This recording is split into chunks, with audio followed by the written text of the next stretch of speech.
The reason why I brought up GST first was because it is the largest loss of revenue independence for states, right? Absolutely. But we've seen subsequent actions by the center that have continued to sort of hammer away at this issue. For instance, let me go to the farm laws. I don't want to discuss the controversy around them, but what I do want to highlight here is, if I understand them correctly, they take away the power from the states to levy any additional taxes or cesses in the non-APMC, non-yard areas. Now, this may be born out of one problem with regards to FCI purchases in Punjab, but it is now seems to be something that the center is pushing down with states.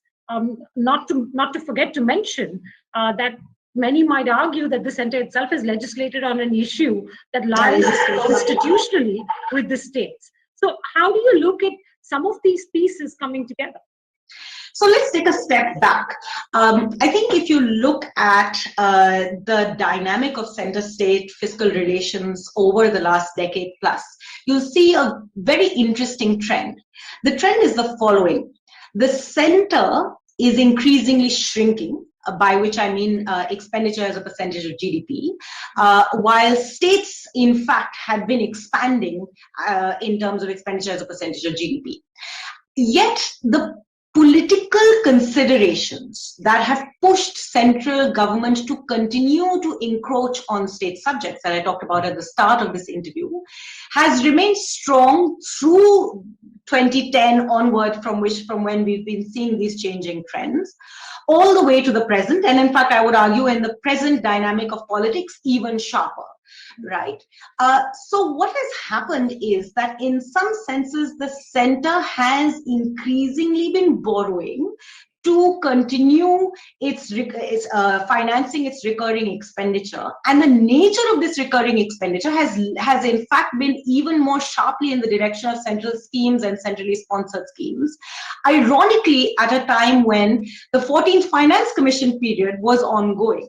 So the 14th Finance Commission, recognizing this long-term trend of the center encroaching on states, had made an attempt at readdressing this by expanding the vertical devolution from 32% to 42%, so that states had more access to untied money from the divisible pool that they could then allocate to their specific needs and requirements.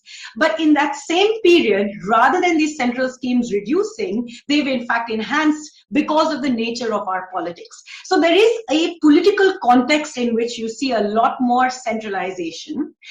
And one of the ways in which the center has found the fiscal space to do this is through the imposition of cesses and surcharges, or rather the increase of cesses and surcharges that have increased, and the 15th Finance Commission has in fact noted this fact that they have increased from 2011 onwards, and in fact are going to continue to increase. We saw it in this budget when the new agri-infra cess was also introduced, and ironically at a time when these farm laws are reducing state access to taxation related to the mandis, as you just described.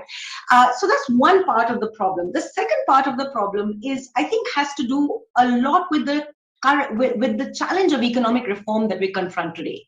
The 1991 movement was in some senses about capital market reforms, big financial sector reforms that was squarely within the central government's purview. The next generation of reforms, factor market reforms that we confront, of which the agricultural laws are one example, are firmly state subjects. And there has been a general exhaustion within the policy elites in particular, with states' ability to take the bull by its horns and be at the front end of this. And actually, I would argue that we've been unfair to states because these are deeply complex and extremely dynamic. And the very things that we thought were necessary conditions in 1991 have in fact transformed completely, because economic and social life has transformed as a consequence of the reforms of 1991. So different states are at different places of their structural transformation, therefore require a very different set of support for taking reforms to the next level.